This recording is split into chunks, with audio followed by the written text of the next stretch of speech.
please. I can talk about it. They have technology that we haven't even dreamt of. I'm sure their propulsion system was something like anti-gravity or something like that, because they could stop on a dime, they can take off at Mach 10 or greater. It's unbelievable what they can do. It was about the size you'd get of an aircraft carrier. This was humongous. He cried that he couldn't tell his own father. Well, sure enough, I started getting down there, ready to fire, and the circle started coming down, and the next thing I know, the overtake went. Our spooks told him never talk about it to anybody, including your wife, your kids, your family, your colonel, your commander. He could stop and start and keep going and everything else, but he took off. Nobody could he talk to.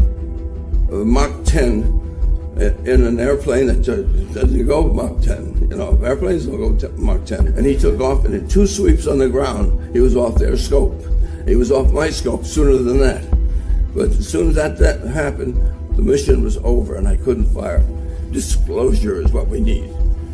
There are many more people like me that are running around with secrets that they can't talk about because nobody will release it. You know, guys like my dad are heroes. Guys like Edgar Mitchell. When I was a kid, I watched these guys. And I think we should get together even with the Russians, because I'm sure they know a hell of a lot more about these aliens than we do. How can they? How dare them? How dare them, and how dare everybody stay silent here? And people like my dad held this secret. And people died that never could tell the secret in Vietnam. It's a shame. You know, the only reason I'm here is to tell you, let's disclose this whenever we can. Please. Thank you.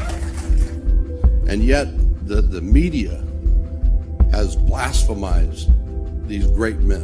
And this truth needs to come out, because there's a lot of people, including my family, who suffered and ridiculed. My father got ridiculed. My brother took phone calls from ridiculing people. And my dad had a PhD. What more do they want? Astrophysicists are saying these things are real, and we're being ridiculed. That's all I have to say, and help this country.